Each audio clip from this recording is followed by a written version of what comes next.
Hi friends, बहुत बहुत स्वागत है आपका अपने चैनल यूजी नक्षत्र दर्पण में। तो सबसे पहले मुझे गुप्त जी की, मैथिली शरण गुप्त जी की भारत भारती से लिखी गई एक पंक्ति याद आ रही है। उससे पहले मैं बोलना चाहूँगी, तो मैं अपनी बात आपके समक्ष रखना चाहूँगी। मैं अक्सर सफलता पे बात करती आई हूँ कि आप कैसे सफल हों, कैसे सफल हों। आज बात करूँगी उस असफलता से कि क्या वो चीज़ आपके अंदर है जो आपको असफल बनाती है। वीडियो को पूरा देखिएगा, ध्यान से देखिएगा। एक एक चीज़ बहुत इंपॉर्टेंट है आपके लिए और उसको अमल कीजिएगा। पर पहले मेरी पंक्ति को सुन लीजिए। पंक्ति है, बीती अनेक शताब्दियाँ पर हाय तू जागी नहीं। बीती अनेक शताब्दियाँ पर हाय तू जागी नहीं। है कुंभकर्णी नींद तेरी तनिक भी त्यागी नहीं। है कुंभकर्णी नींद तेरी तनिक भी त्यागी नहीं। देखें कहीं पूर्वज हमारे स्वर्ग से आकर हमें। देखें कहीं पूर्वज हमारे स्वर्ग से आकर हमें। आंसू बहावे शोक से इस वेश में पाकर हमें। आंसू बहावे शोक से इस वेश में पाकर हमें। ठीक है। एक और था, किस भांति जीना चाहिए, किस भांति मरना चाहिए।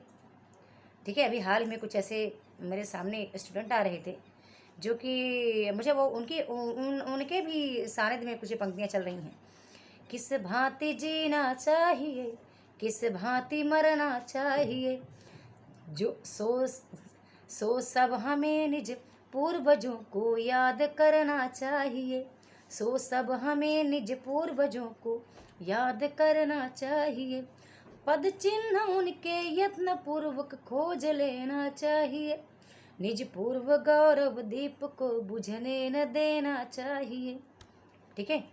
उस समय शिक्षा का कितना अभाव था, तो लोग कहाँ से कहाँ पहुँच गए। सोचिए, शिक्षा का इतना अभाव था कि जयशंकर प्रसाद जी हो गए, दिनकर जी हो गए, अग्रसेन जी हो गए, तुलसीदास हो गए, बड़े बड़े कवि हमारे सामने आ गए। और जिन कवियों की गाथा आज हम पढ़ रहे हैं, और काश कि उस ज़माने में मोबाइल फ़ोन होता, स्मार्टफोन होता, ऑनलाइन ये नेटवर्क होता, तो वो लोग कहाँ से कहाँ पहुँच गए होते। आज हर सुख सुविधा होते हुए भी, और आज आपको कहना पड़ता है कि आप किसी एग्ज़ाम को 4 बार, 5 बार, 10 बार, 2 बार, 10 बार दे रहे हैं और वो नहीं निकल रहा है। इसकी वजह क्या है? ये असफलता का कारण मैं बता दूं, सबसे बड़ा यही है कि आप डिसीजन नहीं ले पाते हैं। कि आप ये डिसीजन नहीं ले पाते हैं कि पहले पढ़ें कहाँ से। पढ़ें कहाँ से? पुस्तक से पढ़ें कि ऑनलाइन पढ़ें। फिर आप सही गुरु का चयन भी नहीं कर पाते हैं। ठीक है। आपको अपने परिवेश वाले गुरु से कब पढ़ना है, या ज़्यादा एडवांस वाले से पढ़ना है, या अपने सामर्थ्य के अनुसार ही पढ़ना है। ठीक है। देखो, मेरे सामर्थ्य जितनी है मैं वही उतना ही काम करती हूँ। उससे परे मैं काम कर ही नहीं पाती, क्योंकि सामर्थ्य मेरी नहीं है। ठीक है। अब और बताऊँ आपको, अब बताती हूँ कि असफल होने के क्या क्या कारण हैं। पहली बात, जब भी आप कभी कहीं क्लास ज्वाइन करते हैं, आपको ये पता नहीं होता कि ये उपलब्धि जितनी बड़ी है उतना ही हार्डवर्क करना पड़ेगा। ठीक है। तो आपका पहला प्रश्न हो जाता है, कहीं भी आप जाओ, किसी भी कोर्स में जाओ, किसी के भी जाओ, मुझे पता है सब जगह यही प्रश्न होता है आपका कि मैम वो हम कितने महीनों में पढ़ के एग्ज़ाम निकाल लेंगे। ठीक है। अब आपको ये याद नहीं रहता कि जब इस एग्ज़ाम को निकालने के बाद हम कहीं जॉब लगेंगे तो हमारी सैलरी होगी कम से कम 50,000 रुपये। ठीक है। क्योंकि गेस्ट पे 31-32 हज़ार रुपये, 35 हज़ार रुपये तो गेस्ट पे कॉलेज व्याख्याता को मिलता है। ठीक है। कॉलेज में पढ़ाने वाले अध्यापकों को, शिक्षकों को, जो हमारे टीचर्स होते हैं कॉलेज में पढ़ाने वाले, उनकी सैलरी 31-32 हज़ार रुपये होती है। तो सोचिए कि जब गवर्नमेंट में लगेंगे तो 50-55 हज़ार सैलरी होगी। अब आप सोचें कि इस 50-55 हज़ार के हकदार आप केवल 3 महीने पढ़ के हो जाएंगे क्या? केवल मात्र आप 3 महीने ऐसे पढ़ लो, अभी शॉर्ट में पढ़ लो। ठीक है। पढ़ने के भी कई तरीके होते हैं। एक बंदा होता है जब पढ़ने बैठता है तो पूरे एकाग्रता से बैठता है और उस समय वो हर चीज़ भूल जाता है। और पहले के लोगों में यही था कि जब वो किताब पढ़ते थे तो केवल किताब ही उनके माइंड में रहती थी, बाकी अन्य की बातें नहीं रहती थी। आज तो जो स्टूडेंट हैं, स्टूडेंट जितने भी ऑनलाइन टीचर हैं ना, सबका बायोडाटा, सबका नंबर उनके पास है। कब इसको कॉल करेंगे, सर जी आपसे पढ़ना है, बिल्कुल आपसे मुझे पढ़ना ही पढ़ना है, मुझे आपसे ही पढ़ना है।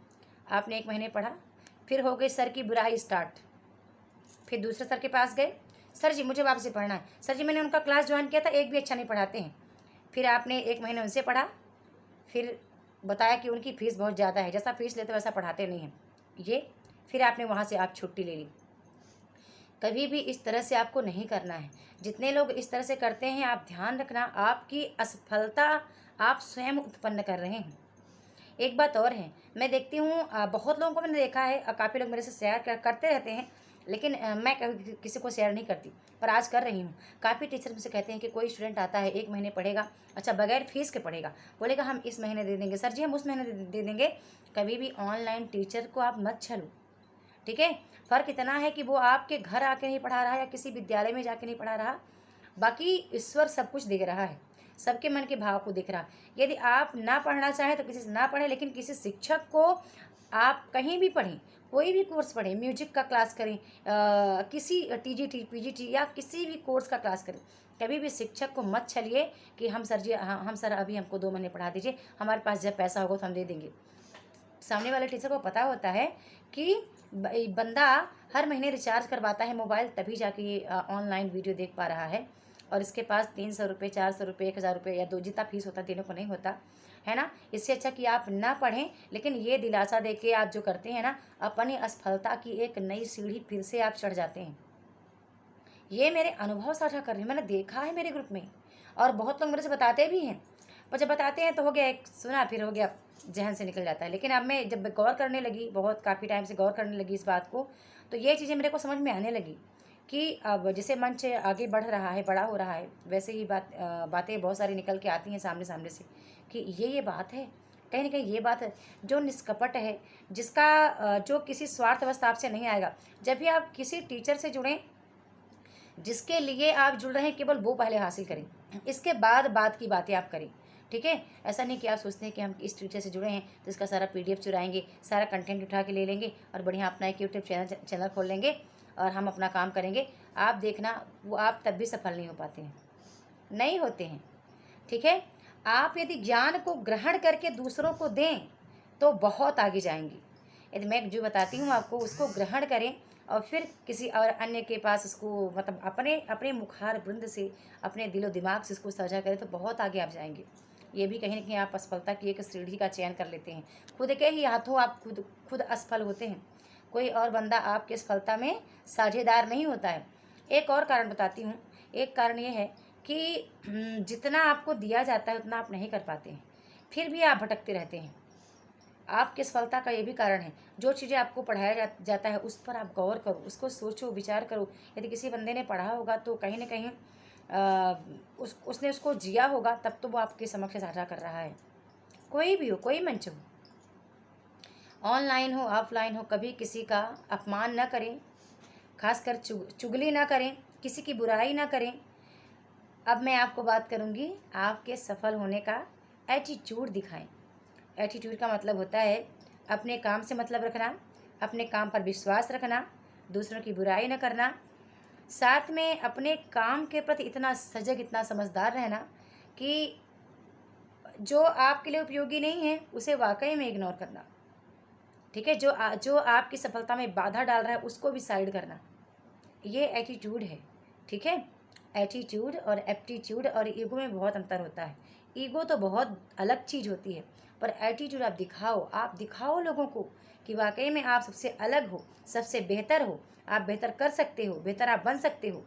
यदि इन कुछ चीज़ों पर आप विचार करोगे ना, तो फिर मुझे लगता है कि आपको सफल होने से कोई रोक नहीं सकता। पहले तो आपकी जो असफलता के संसाधन आपके सामने है ना, उनको साइड करो, उनको अलग करो, हटाओ अपने पास से, और इसके बाद देखना सफलता के बहुत सी सीढ़ियाँ आप निरंतर चढ़ते जाएंगे, ठीक है। तो एक छोटी सी वीडियो मुझे बनाने का मन कर रहा था, मुझे लगा एक वीडियो मैं बनाऊं और आपको बताऊं कि मेरा एक टेस्ट सीरीज़ भी लॉन्च हुआ है, और बढ़िया से आप तैयारी करो। तैयारी से पूर्व आप अपना मूल्यांकन ज़रूर करो अभी से, क्योंकि परीक्षा में आप डायरेक्ट जाके मूल्यांकन करते हैं तो उस समय कहीं ना कहीं असफलता हाथ लग जाती है, इसलिए उससे पहले भी आप मूल्यांकन कर सकते हैं। मूल्यांकन करने से है कि आपको वो प्रत्येक टॉपिक समझ में आएगा कि कहाँ पर आप कमज़ोर हैं, और फिर इसके बाद आप उस टॉपिक पर विशेष ध्यान देकर के काम करो और फिर सफल आप ज़रूर होंगे। तो इच्छुक ही इस टेस्ट सीरीज को ज्वाइन करेंगे, और अभी एडमिशन ऑफ है ऑलरेडी मेरे ऐप पे, तो काफ़ी लोग मुझे कॉल वर करते रहते हैं। तो एडमिशन ऑफ है, एडमिशन वहाँ की फ़ीस भी 3000 रुपये हो गई है। ठीक है, अभी देखते हैं कोई फेस्टिवल आएगा तो विचार करूँगी, और बाकी अभी तो एडमिशन ऑफ है। केवल टेस्ट सीरीज़ में एडमिशन ऑन है, तो बिल्कुल आप ज़रूर 300 पे करके उसको ज्वाइन कर सकते हैं। पेमेंट करने का मेरे नंबर पे ही आप पे करके और मेरे को मैसेज के माध्यम से बता सकते हैं कि आपने पेमेंट कर दिया है, तो आपका नंबर वहाँ पे ऐड कर दिया जाएगा। ओके, वीडियो को लाइक कर लीजिए, शेयर कर लीजिए, और शेयर ज़रूर आप नहीं करते हैं, वीडियो शेयर ज़रूर किया करें। एक छोटा सा कमेंट ज़रूर छोड़ें कि वीडियो आपके लिए कितनी लाभदायक रही है, क्योंकि मेरा काम होता है आपके लिए बेहतर लेकर आना। आपका काम एक छोटा सा काम होता है वीडियो को लाइक करना। लाइक करने के कोई पैसे नहीं लगते हैं। ठीक है, यदि उपयोगी लगी हो तो लाइक ज़रूर करें, एक छोटा सा कमेंट ज़रूर छोड़ें। यदि मेरी 10 मिनट की बातों में से कोई 1 मिनट की बात भी आपको प्रभावित करे। धन्यवाद।